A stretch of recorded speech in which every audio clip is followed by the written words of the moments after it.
Get ready for Netflix's gripping new medical drama, Pulse. Set in a cutting-edge Miami trauma center, third-year resident Dr. Danny Sims is unexpectedly thrust into a promotion when beloved chief resident Dr. Xander Phillips gets suspended. Then, with the emotional and physical stakes at their highest, a storm will push the hospital and its residents to their limits. Witness how life can change in a heartbeat when you're operating under pressure. Watch Pulse April 3rd, only on Netflix. This series contains adult language and descriptions of graphic violence. Listener discretion is advised.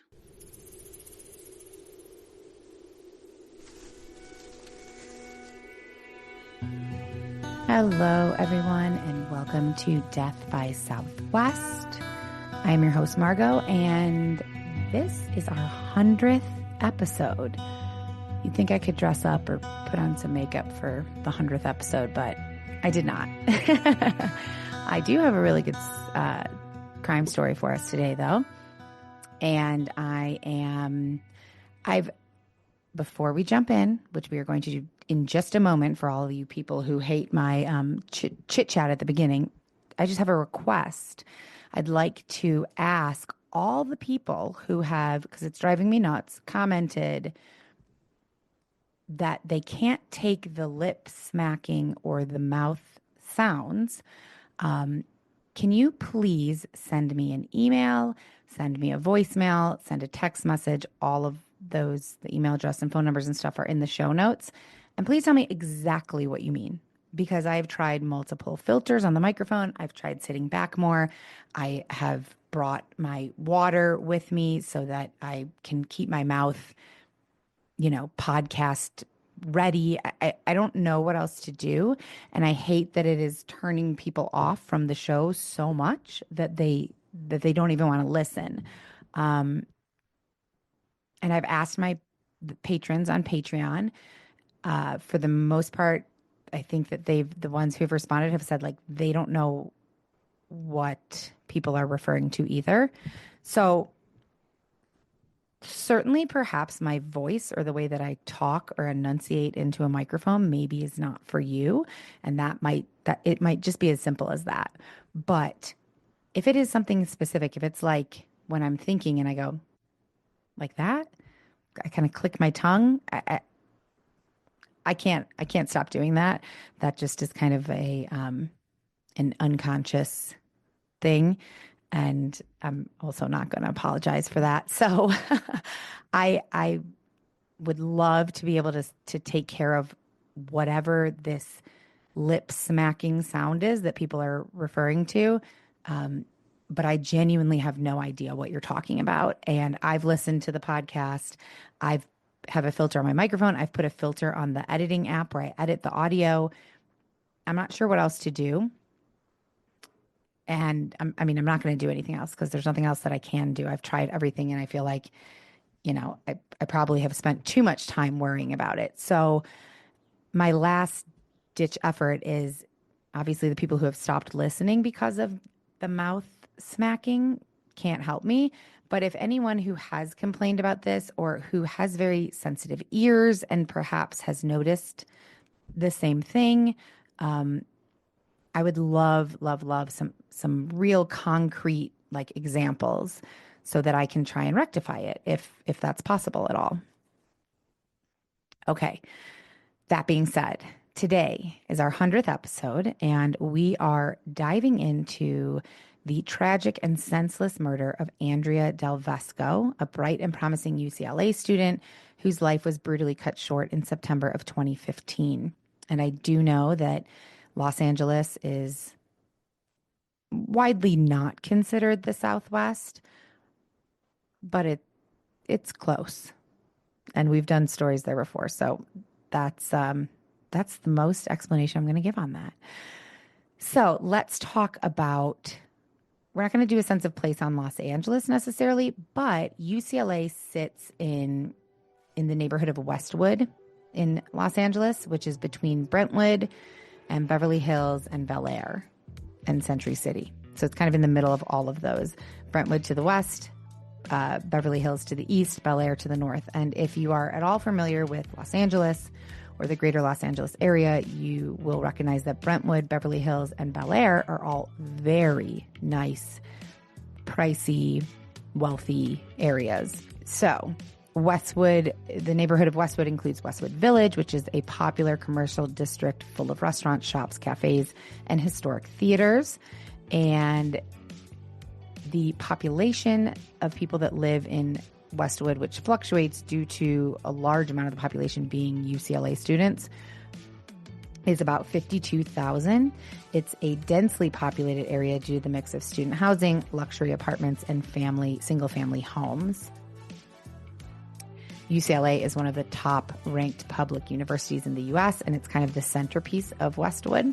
Thousands of students live in and around the area, and Greek life is very active at UCLA. There's a sorority and fraternity row, which is just off campus in Westwood. So you often will find a lot of sorority and fraternity members in Westwood. Some notable institutions and landmarks: the Fox Theater, which is a historic movie theater famous for Hollywood premieres; Westwood Village Memorial Park, which is a small cemetery where many celebrities are buried, including Marilyn Monroe, Dean Martin, and Natalie Wood. And Ronald Reagan UCLA Medical Center is one of the top hospitals in the country, also there. There are lots of different trendy cafes, ethnic restaurants, boba tea spots, and historic diners. So it's a very popular place for foot traffic, and it's a trendy little neighborhood. If you haven't been there, that's how I would describe it, a trendy little neighborhood. Our story today begins with our victim, Andrea DelVesco, who was known affectionately as Andy to many who loved her. She was born on June 29th, 1994 in Chicago, but she actually spent most of her time growing up in Austin, Texas. She was the middle child. She had an older brother, James, and a younger sister, Alexis. Her mom described her as an old soul, someone who could kind of see right through you, but she said that in a very loving way, someone who understood other people really well. Andrea seemed to kind of have everything going for her. She had brains, she had a very sensitive heart, and she had a lot of ambition. She was kind and had a very gentle way about her. She was a huge animal lover. Friends often described Andrea as someone who had the rare gift of making others feel loved and understood. She was also a scholar. She was recognized for her skills in English, Spanish, and Latin. She was also a fierce athlete. She played lacrosse and field hockey throughout high school.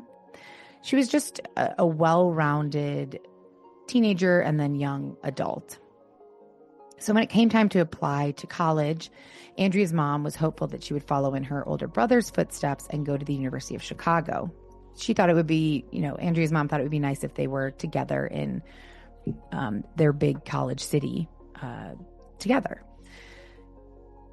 But Andrea wasn't really interested in going to Chicago. She chose UCLA over her mom's preference for University of Chicago. And it wasn't to rebel. It wasn't to get back at her mom. She had a good relationship with her parents. It was more because she felt like something was drawing her to the California sunshine. She felt she was being called to a new adventure in California. So Andrea was really known amongst her friends and family for having an innate ability to just understand other people and to sympathize and empathize and relate to them. And because of that, she decided to study psychology. She also joined the Pi Beta Phi sorority. She formed really close bonds with her sorority sisters. She, as I said, loved animals, and she adopted a rescue dog, a small tan Chihuahua mix that she named Shea Panda. And Shea Panda went everywhere with her, was really her kind of partner in crime, her little buddy. And as summer of 2015 was coming to a close, Andrea was getting ready for her final year at UCLA. She was about to be a senior, and she had some pretty big plans for the future. She really wanted to see the world. She wanted to make a difference. Something that was kind of on her radar was joining the Peace Corps as a way to kind of merge her adventurous spirit with her passion for helping others. But that same summer, something pretty unexpected happened. Andrea had a brush with the law. And it was her first time ever having a brush with the law because this was really out of character for her. So this kind of small crack in her otherwise pretty polished image occurred when she was arrested for selling party drugs, LSD, ecstasy, psilocybin, and even methamphetamine. So that's meth. Psilocybin is mushrooms. And according to her friends, this was an occasional thing. This wasn't a regular thing that Andrea did. And it was purely social. Nonetheless, these charges weighed on her. She had a hearing scheduled for September 25th. So our story begins, I said, in August. She had all these big plans. Then she has a brush with the law. And so her hearing is about a month later, scheduled to be a month later. And I'll be honest, reading this, I was kind of like, it's not selling a little bit of pot. And I'm no prude, but LSD, ecstasy, and meth, those are some serious drugs to certainly to be taking, but to be selling as well. However, as her friend said, it was more just a social thing, a way to make money perhaps. So while she awaited her hearing, she wanted to really try and put this unfortunate event behind her for the time being. So in August, after this brush with the law, she moved into a new apartment on Roebling Avenue, which is just off of Sorority Row in Westwood. It's a really nice area and a very highly populated, as I said before, student area. The apartment was about a mile from her sorority house, and it was right next to campus. So highly trafficked area, lots of students pretty much at all times. She was not living alone. She was living with fellow Pi Beta Phi sisters in what should have been a safe space. The apartment did have one glaring issue, though. Her bedroom's French doors didn't lock. Now, she had put in a request to maintenance, but they hadn't been fixed yet. And it was a broken door that no one expected would become a portal for something far darker than late night campus noise. So our story really begins on Sunday night, September 20th, 2015. Andrea and her roommates, she lived with multiple girls. I saw some reports that said anywhere from 4 girls, and then other news outlets and sources said up to 11. So this obviously is not like a 1-bedroom. It's multiple levels of apartment. I don't know exactly how many people, but it was more than just her. So on this Sunday night, September 20th, 2015, Andrea and her roommates are staying up late preparing for sorority recruitment, which was the next day. Around 3 a.m., she dozed off on the couch, and around her, she had wrapped her signature red Snuggie that she often wore.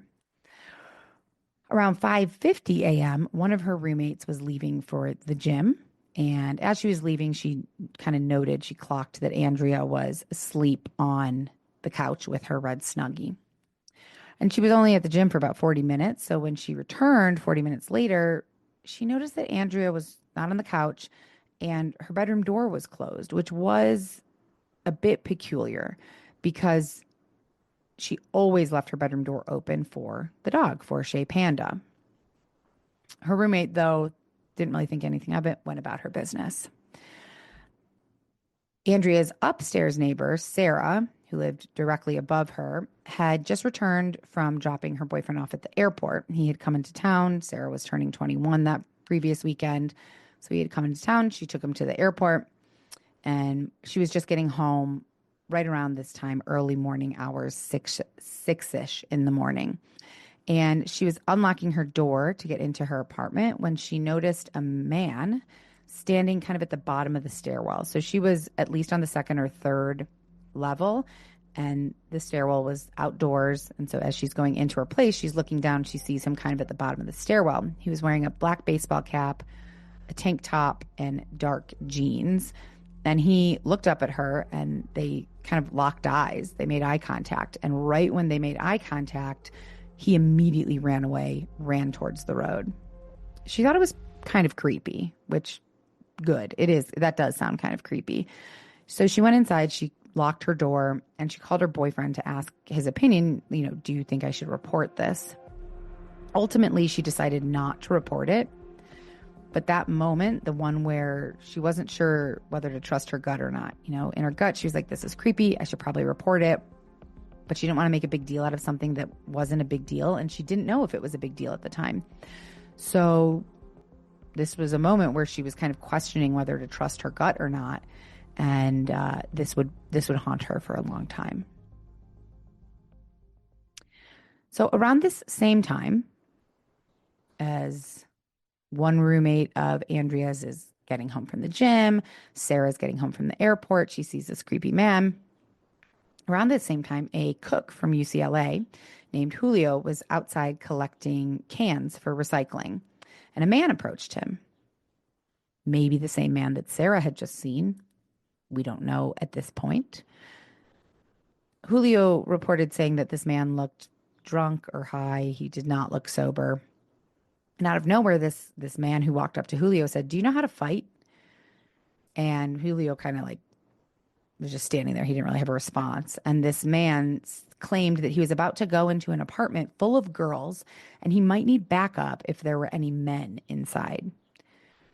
Julio was not interested in this conversation. So he just kind of shrugged and walked away. But the last thing he remembers seeing is this man heading towards Andrea's building. Around 6:15 a.m., Sarah, the upstairs neighbor who had come home from taking her boyfriend to the airport, and she was trying to catch some sleep before having to go to work, she didn't get much sleep because shortly after she fell asleep, around 6:15, she was jolted awake by the sound of a woman screaming repeatedly and a dog barking. She couldn't be sure, but she thought it might be coming from Andrea's apartment below her.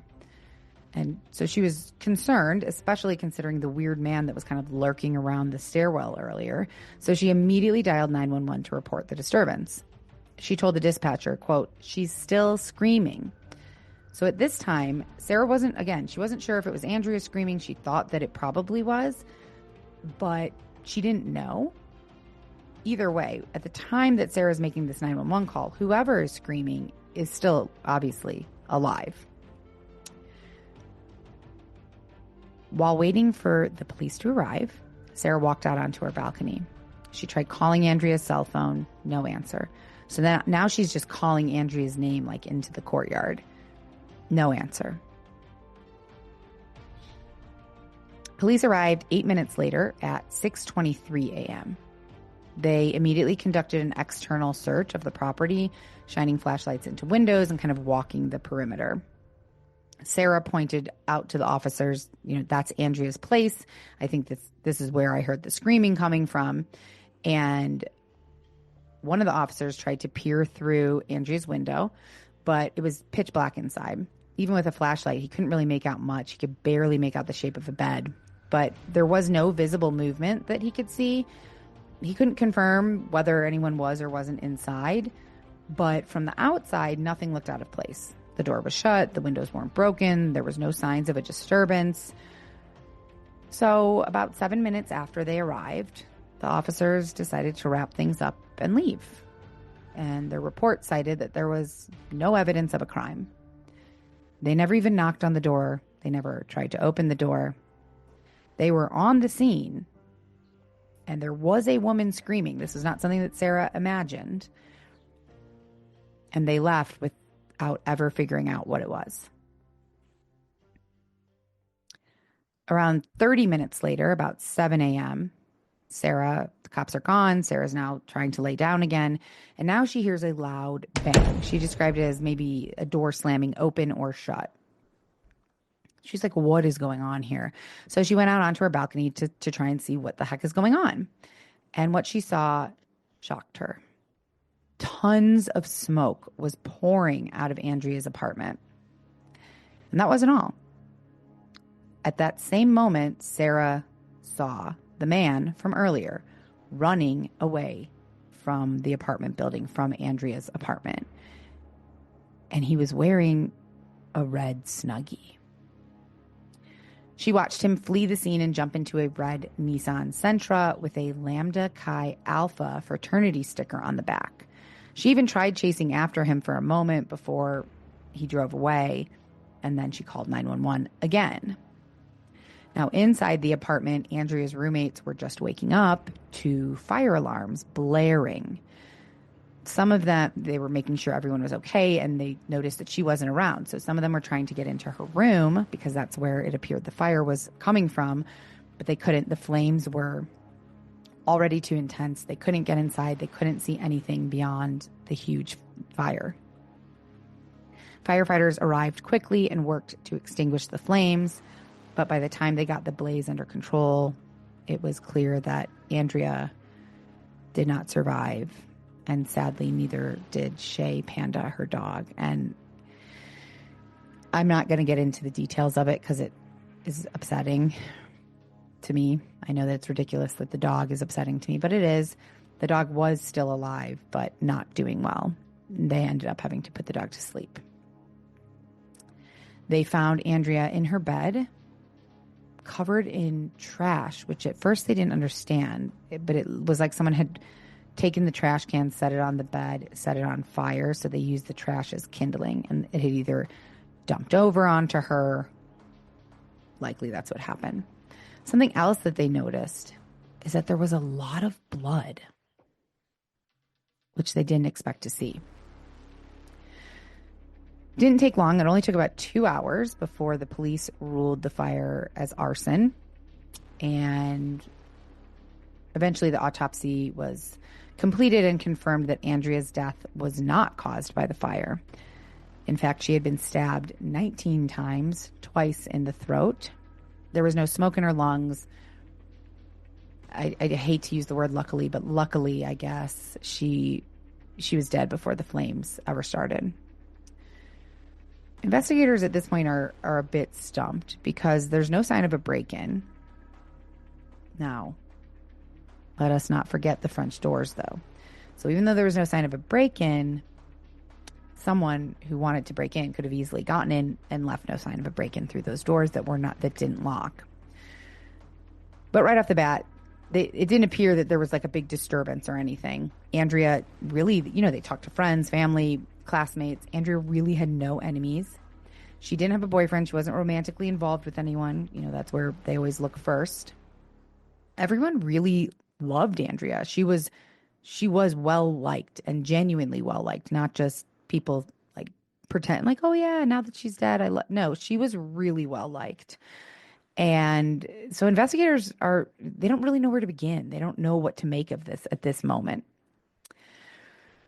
Just so happens that as investigators are trying to figure out the direction to take this, two neighbors who lived directly across the street from Andrea's apartment, named Nicholas and Mahir, told officers that their apartment had been burglarized the night before. So seemingly right around when Sarah saw a strange man in the area and or when Andrea was murdered. The items that were stolen from their apartment, the bigger items, was a laptop, a set of car keys, and Sonos speakers. We're going to focus on the Sonos speakers here for a minute. So I don't know if anyone listening has Sonos speakers, but they're a bit different than most other speakers. They're pretty particular. They're Bluetooth speakers. They make all different sizes and kinds of Bluetooth speakers. But in order to use a Sonos speaker, you have to register it online. So naturally, police wondered if whoever stole these speakers maybe would try to re-register them, because whoever stole them obviously didn't know who they were registered, couldn't access them that way. And so you can re-register speakers. Sonos should probably change that. But they thought, let's see if they were re-registered. So police reached out to Sonos asking the company to notify them if the speakers were to become re-registered. And they were. We're going to come back to that. So pretty early on, as I said, the fire was deemed arson pretty immediately. And investigators felt confident that it had been intentionally set to destroy evidence and hide kind of what had really happened there, because obviously they knew she had been stabbed. So she was murdered before the fire. Whoever set the fire is trying to cover up this murder. Now, as word of a brutal murder on a college campus, as you can imagine, as it began circulating around campus, around LA, the rumor mill kicked into overdrive. And once the media found out about Andrea's pending drug charges, the narrative turned a bit, which is so unfortunate. A lot of people were speculating that her murder might have been tied to the drug world. Maybe it was someone trying to silence her or send some type of message. And, detectives had to consider that angle, of course, especially given the timing. Andrea was scheduled for September 25th to have her hearing. So that was just 4 days after she was killed. Police dug into this theory. They examined it. They spoke to people. They took it as far as they could. And really, they couldn't find anything that connected her charges, the drug charges, to the murder. So they eventually moved on to explore other leads. Other leads like the Sonos speakers. So the DA said, quote, 2 days after Andrea DelVesco's murder, a representative from Sonos speakers told the police officers someone did try to register those stolen Sonos speakers online using a new email address. And with the email address, detectives now have the name of someone in Fresno who is now connected to these stolen speakers. So the IP address in Fresno was tied to a 22-year-old college student named Alberto Medina. He was studying social work at Fresno State. He had no criminal record. And I don't know if it's ironic or not, but interestingly enough, Alberto eventually wanted to study psychology, just like Andrea. So police showed up at Alberto's apartment in Fresno, and one of his roommates, Joseph, answered the door. Police are asking about these Sonos speakers, and Joseph's like, I don't know, they're not mine. I think they belong to my roommate, Alberto. He just came back from LA, and he came back with a bunch of random stuff. He had speakers, dishes, towels, silverware. And the police were like, well, did you think that's weird that your friend went to visit somebody in LA, came back with a bunch of random crap? And Joseph said, well, Alberto told me that a friend of mine was moving and a friend of his was moving and getting rid of a bunch of stuff. So that's why he had all this random stuff. And I mean, look, that's believable. If I had a roommate who came home from LA with a bunch of stuff, I wouldn't immediately assume that they had gone on like a robbing spree.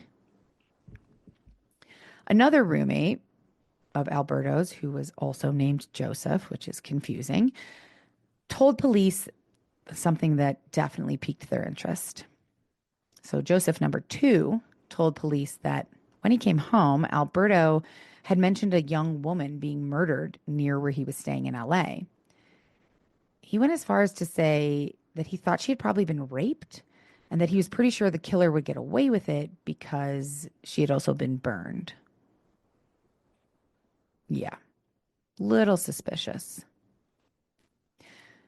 Police also thought it was suspicious. So now they definitely want to speak to Alberto, and they do.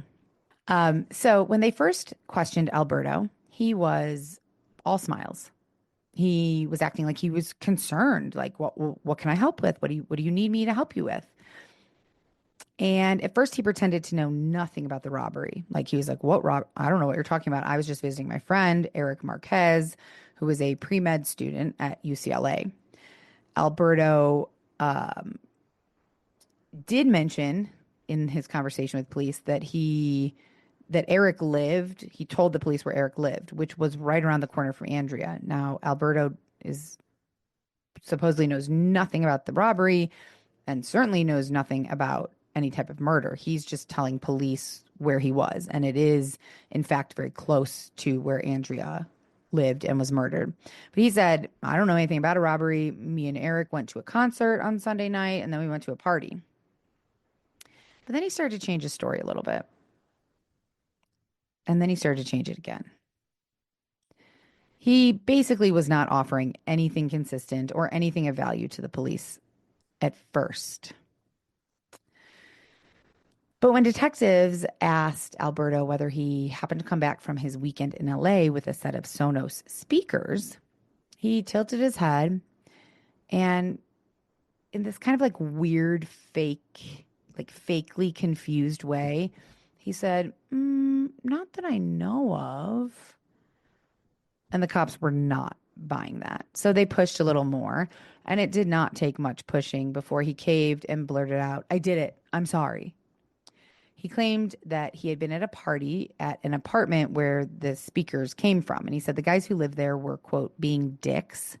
So, in his word, he decided to get back at them by stealing the laptop, speakers, and a bottle of alcohol, apparently. He told the police that him and Eric left the apartment, Nicholas and Mahir's apartment, where he claimed there was a party, between 5 and 5:30 a.m., and they went directly back to Eric's apartment to go to sleep. Again, the detectives are not really buying this. So they're pressing him more for more info, more details. Is that really what happened? Can you tell us a little bit more? Can you remember anything else? And that's when he gave in again. And he admitted that he said, my friend Eric went home with a, quote, skinny blonde white girl who lived across the street from the party. They asked if he knew her name. They were like, okay, well, do you know her name? And he kind of did the same thing again, like the whole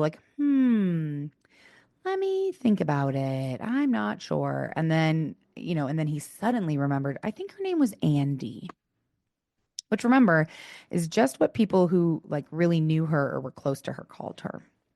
So at this point, I truly don't know. I don't know if Alberto felt like the cops were closing in on him more, or if he just got kind of tired of playing dumb, like playing coy.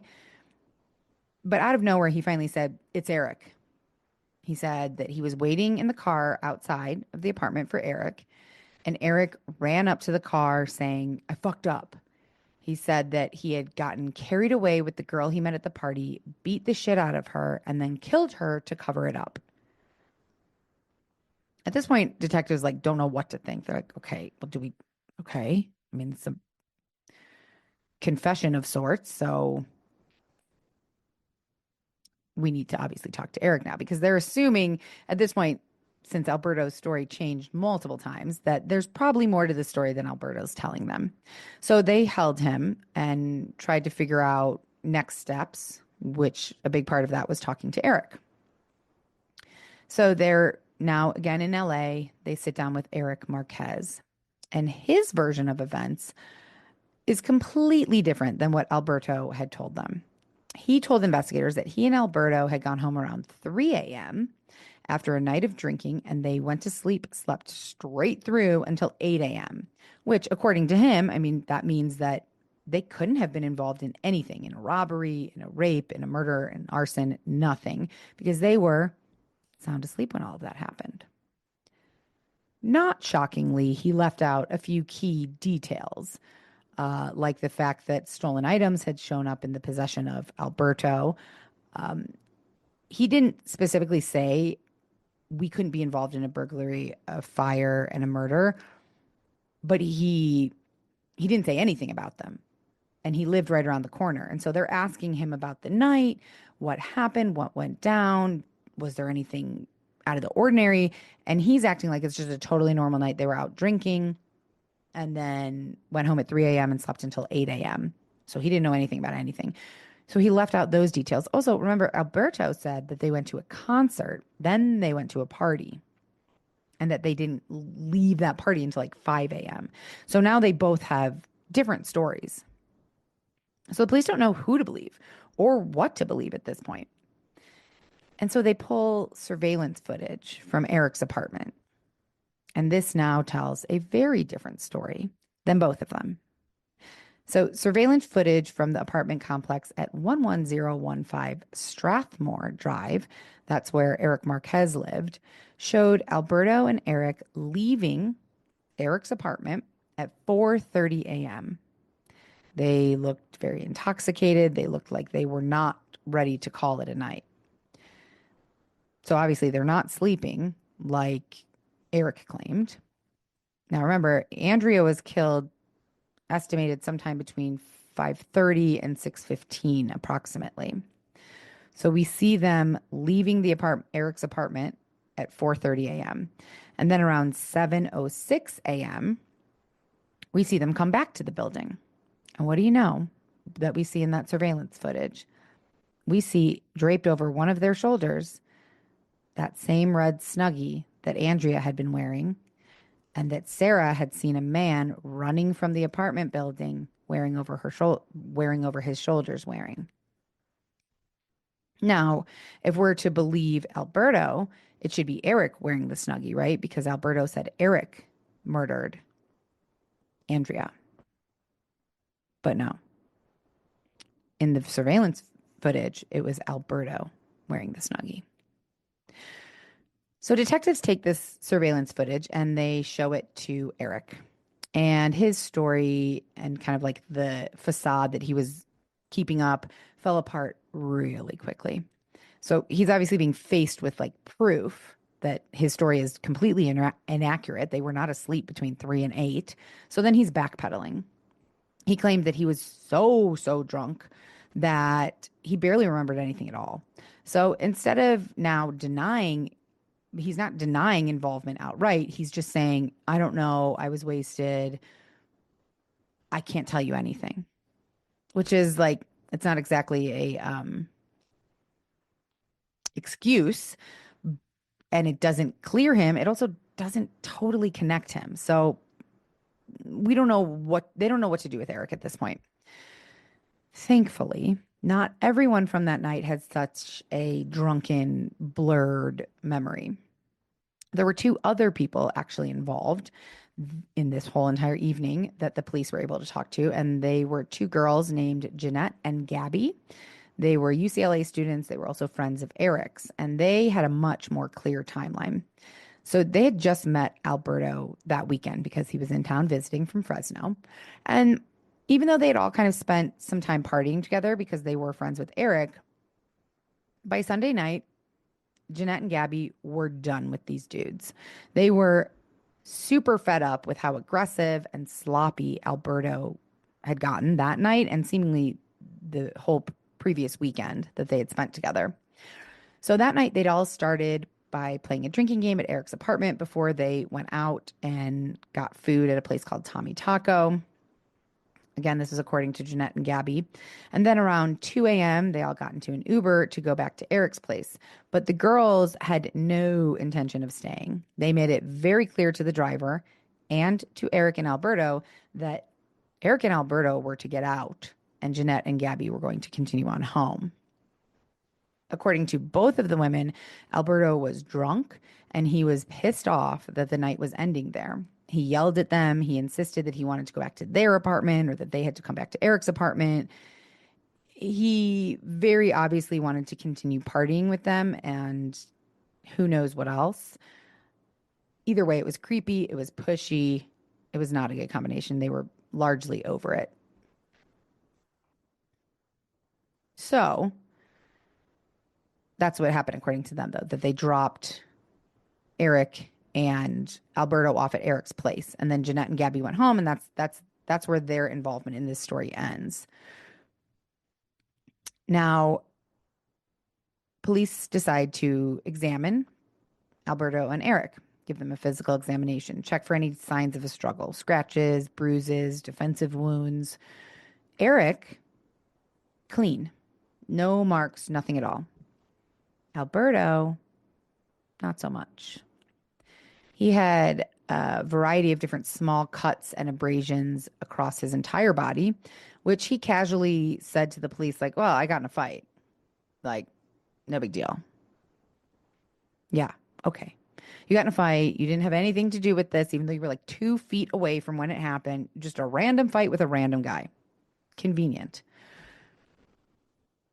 Investigators also discovered they connected the pieces that the red Sentra that Sarah saw the night of Andrea's murder and reported to 911. Remember, the man, she saw the smoke in Andrea's apartment, a man running away with a red Snuggie on, getting into a red Sentra with a Lambda Chi Alpha fraternity sticker. They confirmed that that car is Alberto Medina's car. Apparently, Alberto was part of the Lambda Chi Alpha fraternity in Fresno until, due to misconduct, which I have no further details than just misconduct, he was either kicked out or suspended, unclear. Things are starting to look pretty bad for Alberto right now, and honestly, they just keep getting worse. Investigators decide to search Alberto's car and very quickly found traces of Andrea's blood, which then prompted them to go search his home in Fresno. And in his home, they found a black Nike tank top, same one that the creepy stairwell lurker was wearing. And they found a black trash bag with the murder weapon, a bloody knife that had clearly been taken from Andrea's kitchen. It was the knife missing from her collection in her kitchen. They also found a pair of Andrea's underwear and a red Snuggie. Ugh. Now, investigators also decided to search Eric's apartment because at this point, they're not entirely sure what Eric's involvement is, like what his level of involvement is in this. They're pretty clear on Alberto's. So again, Eric's apartment, remember, is just around the corner from Andrea's. If you don't need to drive, you could walk, but if you're going to drive, it's going to take you less than a minute. Inside of his apartment, they found traces of blood, which they took to be confirmation that Alberto had returned there after murdering Andrea. I found it interesting, like, okay, how do we know they didn't murder her together? Like, how do we know that that blood is just from Alberto? And I don't have the answer to that. The timeline did seem pretty airtight, though. So at 7:03 a.m., 2 minutes exactly after Sarah, the upstairs neighbor, called 911 to report the smoke coming out of Andrea's apartment, surveillance footage catches Alberto's red Nissan Sentra pulling into Eric's parking garage. And then at 7:11 a.m., both men are seen again on surveillance exiting the garage and heading towards the elevator. Alberto is still wearing the red Snuggie around his shoulders, just like nothing ever happened. Like, I'm just gonna keep this on. Now, perhaps he was keeping this on because he was covered in blood, but they pull into the parking garage. Oh, and then at 7:11, they're exiting the garage and heading towards the elevator going to the apartment, right? Sorry, guys. Sometimes I have to clear it up for myself as well. So, this is what detectives at this point believe happened. They believe that Alberto broke into Andrea's apartment. Now, broke in is probably not the correct term because remember, there were no signs of a break in, but entered through the French doors with the intention of sexually assaulting her, is what they are to believe. They think that he grabbed a knife from her kitchen to kind of intimidate her into letting him assault her. And then she woke up and fought back, which he wasn't expecting. And he reacted violently, stabbing her to death ultimately. This is what really kills me. Authorities also believe that he stayed in the room. So remember, Sarah called the police after she heard screaming, which we can assume is when Alberto was stabbing Andrea. The police came, did a perimeter check, shined a light into Andrea's apartment to the best of their ability, didn't see anything, and took off. Now police believe that Alberto was hiding out in Andrea's apartment with her dead body while police were there responding to the 911 call. And when they left without actually coming into her apartment, he kind of took that opportunity to try and hide what he had done. He took the trash and or trash can from her bedroom, put it on her body, set the fire, hoping it would destroy evidence and shift the narrative. So yeah, just thinking about him still being in there in Andrea's apartment while there's police outside is, I mean, more on that later, but it's infuriating. On September 27th, 2015, Alberto Medina was officially taken into custody and charged with Andrea's murder, which, she was murdered on the 20th, 21st.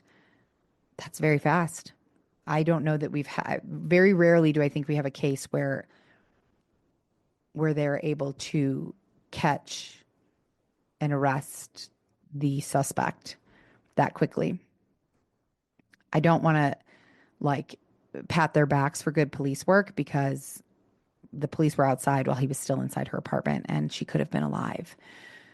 Again, more on that in a minute. But what made this case even more disturbing, if that's possible, which really isn't, as far as anyone could tell, investigators, police, friends, family, there was no link between Andrea and Alberto. The only possible connection came from something that one of Andrea's roommates said. So she mentioned to police that her and Andrea may have earlier that day or earlier that weekend passed by Alberto on the street when they were out walking Shea Panda through the neighborhood. She said that she recalled a guy who she now thinks is Alberto watching them in a way that made her just really uncomfortable. And ladies, I know we have men who are listening, so no offense to you men, but ladies, I feel like most women know that feeling or have experienced that feeling. And if you haven't experienced that feeling, good for you. That's lucky. But most women have walked by or had someone walking behind them or in a parking lot. A parking lot feels like a cliche thing to say, but that feeling where you feel just in your gut something is off. And that's how Andrew's roommate felt when they walked by Alberto, presumably earlier that weekend. That feeling really stuck with her. And it's entirely possible that it was him because he was staying right around the corner with Eric. Could have been watching Andrea, could have been watching the house, the apartment. And on another podcast, I heard the hosts kind of speculate about this, and I thought it was probably pretty spot on. The podcast is Going West, which is quite a good podcast. I almost hesitate to recommend it because I think it's similar to how this podcast started because there's two hosts. It's a little different. It's a great podcast. I'm not gonna go any further than that. It's a great podcast. So if you haven't listened to it, it's a good one to check out. But I heard the hosts on that podcast, speculating about Alberto potentially having seen Andrea earlier. And they were saying that maybe he had seen her earlier that day, earlier in the weekend, noticed the house or apartment she lived in, that there were a lot of girls there, which there were. And then after he went out that Sunday with Jeanette and Gabby, who presumably turned him down, like they didn't go home with him, they didn't invite him to go home with them. They all partied, and then that was it. Good night. Like, you're not getting any, Alberto. That he was upset and frustrated by that. So he then is like out on the prowl looking for someone. And remember the dishwasher, Julio, that Alberto went up to and said, "Do you know how to fight? Because I'm going to enter an apartment filled with girls, and I need to know how to fight in case there's any guys there." That could be Andrea's apartment or the apartment building that he was watching it, knew there were girls there. And on the podcast, they were saying, maybe he didn't even know or care who he was going to go after. He wasn't maybe targeting Andrea specifically. He was just targeting whoever was there and whoever's apartment was easiest to get into, which is, so upsetting to think about. So Alberto Medina, he was arrested in Fresno, as I said, on the 27th on suspicion of murder, arson, burglary, and animal cruelty. He was extradited to LA and charged with the first-degree murder of Andrea DelVesco. He pled not guilty, but was found guilty on all counts. Murder, arson, I believe it was 2 counts of burglary, and animal cruelty, which, I'm happy about that one. I'm happy about all of it. On September 21st, 2018, 3 years to the day after Andrea was killed, he was sentenced to life in prison without parole. Andrea's family was in court for the trial, and Andrea's mom played a slideshow of photos from Andrea's life filled with milestones, memories, and moments stolen by this man. She wanted to help the judge understand how special her daughter was and what she meant to everyone. She said, quote, "When he murdered Andrea, he murdered a little bit of everyone." Alberto is currently serving life in prison without the possibility of parole at Valley State Prison in Chowchilla, California. Meanwhile, Eric Martinez was also arrested and charged as an accessory to murder for his role in the burglary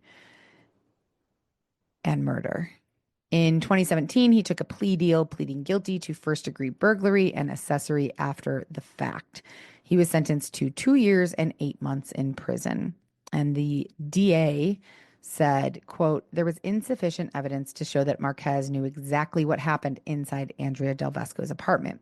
We believe that it was best to settle the case with Marquez for something that was more appropriate to his conduct." Marquez pled guilty to aiding and abetting the burglary of Andrea DelVesco and accessory after the fact. He received a sentence of 2 years and 8 months in state prison. He served his time and he was released. Aiding and abetting the burglary of Andrea DelVesco, which is weird to me because they didn't really burglarize anything from her except for they stole her life. So he served his time. He was released. From what I understand from different sources that I read, many people, including Andrea's family, his role in all of this there's still a big question mark there. So Andrea's death obviously sent shockwaves through UCLA's campus, through the Westwood community, and even all the way back to her kind of where she grew up in Austin, Texas. Her sorority sisters organized a memorial vigil on campus where candles were lit in her honor and people shared stories of how she made them feel seen and heard, even in the smallest interactions. Her parents launched a scholarship fund in her memory, supporting students interested in psychology and mental health. And beyond all of that, Andrea's case also sparked a lot of controversy and outrage. Remember, there were, I believe, 4 officers who showed up to that first 911 call that Sarah made. But 2 LAPD officers who were really involved in that response, where the screams and the barking were reported and they never even made it into her apartment, they were later fired. An internal investigation found that they failed to follow protocol or enter the apartment. And, many people feel, and I agree, that they could have saved Andrea's life. She at that point had been stabbed. Now, look, autopsy revealed that there was no smoke in her lungs, so she was dead when the fire was set. But we don't know how long she had been dead before he set that fire. So at the point that the officers were there, she was screaming 8 minutes earlier when Sarah called. So 8 minutes later, she still could have been alive, or she could have been revived. And I know it's not helpful to think in what ifs, especially when it comes to the past, but it's very frustrating to think about. So the DelVesco family filed a civil lawsuit against the city of Los Angeles alleging negligence. The final settlement was not made public, but the case serves as a stark reminder of the consequences of inaction. And so Andrea she was more than a victim. She was a daughter, a friend, a student, and she was really a light in a lot of people's lives. She once wrote in a journal entry, "I want to make a difference." And although she was robbed of that chance to kind of fulfill that dream, her story has undeniably made an impact. Her murder was senseless, violent, clearly devastating. And while it is a story about tragedy, absolutely, it's also about justice and the importance of listening to your gut. Andrea, she deserved better. She deserved better from those who were supposed to protect her. If those officers had walked through the door, this story could have ended differently. She also deserves, as everyone, all of the stories we cover. And I'd like to start just offering this reminder at the end that she deserves more than to be remembered just for the worst thing that ever happened to her. She deserves to be remembered not for how she died, but for how she lived. And Andrea's mom says that her daughter lived in this way and that she's still teaching her these things. Quote, Andrea was here to show us a deeper understanding of what love is. She taught me that love is boundless and infinite, and for all of us to treasure the moments that we do have with each other, which I think is I don't know why that's making me get choked up, but I feel like that's a solid reminder to all of us to treasure the moments we have with each other, just like she said. So hopefully the story will also serve as a reminder to pay attention, to speak up, and to especially speak up when something doesn't feel right in your gut. We all know that gut feeling, and sometimes it's really hard to follow, but I think things perhaps could have ended differently in this story if people had acted differently according to their gut. Either way, our thoughts and prayers go out to Andrea's friends and family. That is it for today. Thank you for joining me for this 100th episode. If you liked this episode, if it resonated with you in any way, please consider sharing it with someone who you think would like it. And if you are loving Death by Southwest, or even if you're not, if you're loving it, I'd love for you to subscribe. If you're loving it or not loving it, please leave a review. Let me know what you don't like about it, or let me know what you do like about it. You can find us on all social media at Death by Southwest. And until next time, stay safe out there, and I love you all. Bye. Death by Southwest is hosted by Jenna Schneider and Margot Carmichael. Executive produced by Margot Carmichael. Produced by Jenna Schneider. Audio editing and sound design by Margot Carmichael. Music by Soundstripe. And a special thanks to Edward R. Murrow for letting us borrow his famous sign-off phrase, good night and good luck.